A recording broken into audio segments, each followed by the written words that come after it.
Hello, my name is Sue, and I am today going to read you some stories from a book dated 1871 titled Weldon in the Civil War, a memorial. Now, this is dated 1871, and this is dedicated to the soldiers that came from Wayland or Kitchewett, Massachusetts. It was first edition. And it's a very interesting book. It tells every soldier that they knew of that made it and that joined and what happened to them. We're going to start with the first person. His name was Oscar Paige Balcom. The prevailing enthusiasm for sustaining our government and its armies in opposition to the rebel Confederacy and its hosts in the field led Mr. Balcom to enter his name with others as a volunteer soldier. On the first day of August 1862, he joined the Company I, Captain Bingham of the 39th Regiment of the Infantry. He was the son of Joseph and Mary L. Sampson Balcom, born in Marlborough, Mass., October 31st, 1844. His height was 5'5.5" He was of dark complexion, dark hair, blue eyes, and a farmer by occupation. Miss Balcom relates but comparatively few incidents of either field or camp in his experience of nearly 3 years in the Army. The 5 or 6 weeks at camp in Linfield and Boxford, the departure and trip to Washington, and the encampment on the heights across the Potomac, though filled with novelties and excitements to him, in common with all beginners in military service, are now looked back upon as trivial matters. Poolesville in Maryland was the center of regimental operations for a considerable time in the autumn following, from which point the 39th furnished its quotas of scouts, patrols, and patients to operate up and down the river that separated the hostilities. One Sunday in October, there was a strong expectation of meeting the rebels, and one of our men were turned out and marched about 3 miles when jokes took the place of fears as they faced about and conducted a masterly retreat from an adverse foe. Winter quarters in the usual style of huts covered with shelter tents were established in a good locality not far from Poolesville. Here Mr.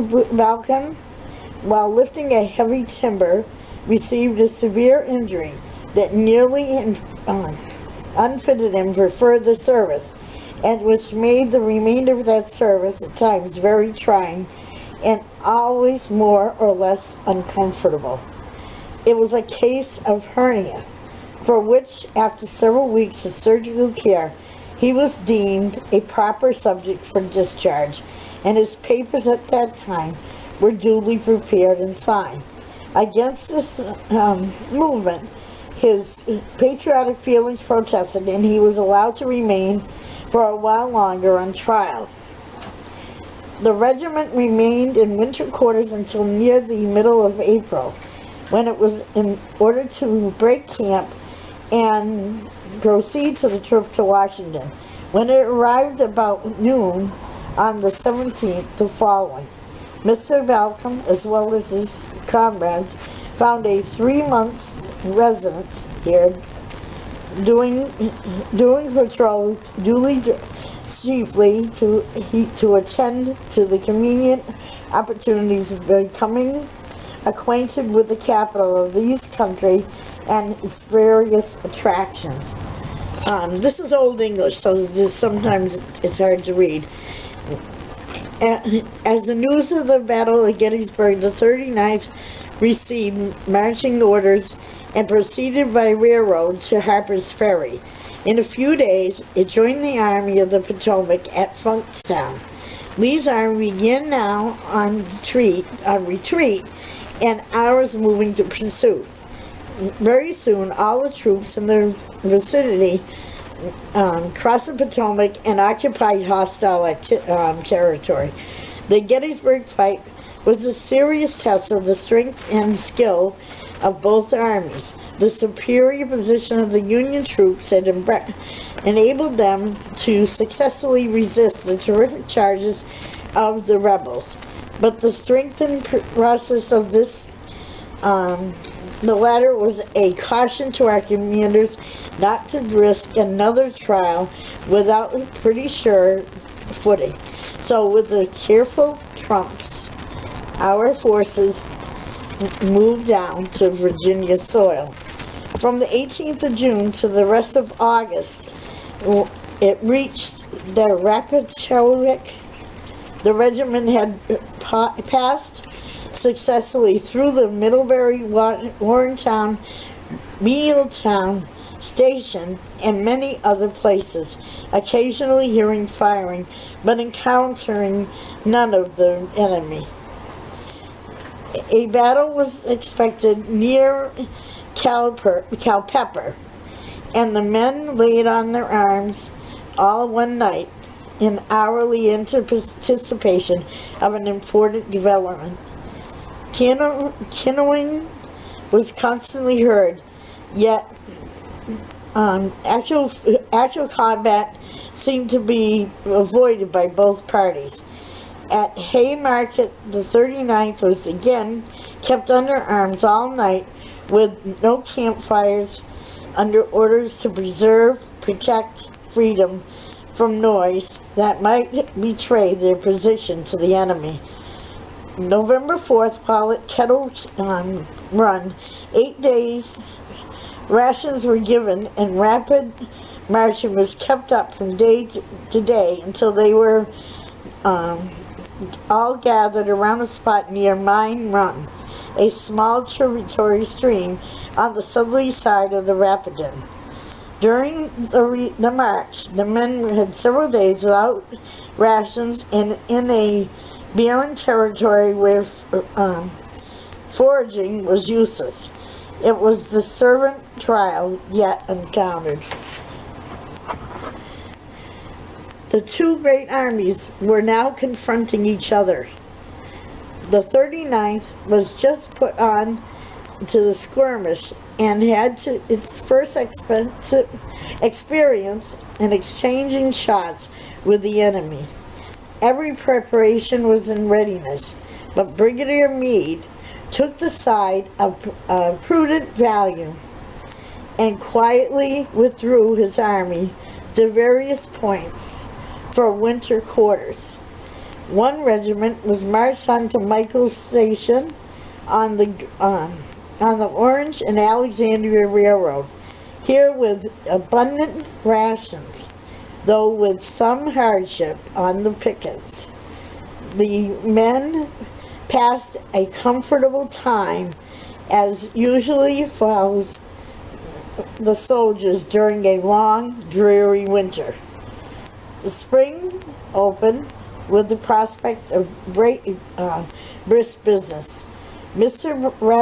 Balcom was not willing to exchange the winter camp for the active campaign, especially as it was planned by and to be executed under the eye of Lieutenant General Grant. On entering the wilderness with the great army, the sounds and sights of battle were abundant on every side, and by their frequencies soon took away the first fears experienced on entering the fields of danger. On the second night, after sustaining a line of battle till quite dark, the men laid on their arms. One soldier experienced a slight shock when on waking the next morning, It was discovered that he had selected from a sleeping companion during the darkness one who was pale in the cold response of death. The Laurel Hill fight occurred 2 days later. A successful change here drove the Army's cavalry and a battery from the hill, and for the distance of a mile or more to a line of breastworks where the rebel infantry proved too strong, and after a severe fight in which Mr. Balcom, with others near him, narrowly escaped capture, a retreat was ordered. During the next 2 or 3 days, the regiment was off and on in the line of battle and hourly exposed to either military or auxiliary firing. At Spotsylvania Courthouse, it was also exposed but took part in no actual engagement. On crossing the North Anna River, an engagement for a short time ensued by a furious charge of the rebels. They met their rebels chiefly from the effects of our batteries that were admirably posted, with no cessation of active duty either in marching, throwing up breastworks, or on the line of battle. The regiment gradually approached the rebel capital, and the actual fighting being chiefly at Bethesda Church and White Oak Swamp. James River was crossed June 16th, and a position was at once taken in front of Petersburg, where upon constant exposure, breastworks and forts were built by our men, with an occasional sortie of greater or less consequences. One of the principal battles in which Mr. Balcom took part was in the Weldon Railroad, August 18, 1864. The exposure to the rebel forces of both auxiliary and infantry was terrible. Our ground was maintained until flanked by the enemy, by which time it had been 2 days. When our forces were obliged to retire into the woods, after repulsing successfully 3 or 4 charges made during the day. At one time during the fighting, our troops might have gained a decided advantage, but unfortunately, mistaking the advancing column of the foe of the army, many of whom were uniforms of blue, for our men, they were allowed to approach and deliver their destruction fire unmolested. When but further error, they could have been easily demolished. Another engagement of the 39th, at which he was also present, occurred at Hatcher's Run in the winter of 1864. A line of the enemy's works were assaulted, and after a second effort, which was hotly contested, they were driven from their positions. In the spring of 1865, about the last of March, another severe engagement, in which a soldier participated, took place at Gravely Run. Our line was charged by the rebels and overpowered with the loss of Colonel Tremlett and many other officers and men. It was subsequently reinforced and charged successfully on the rebels, retaliating the ground lost in the moving. At the Battle of Five Forks, the 39th held a post of honor in the center. This occurred on the first day of April.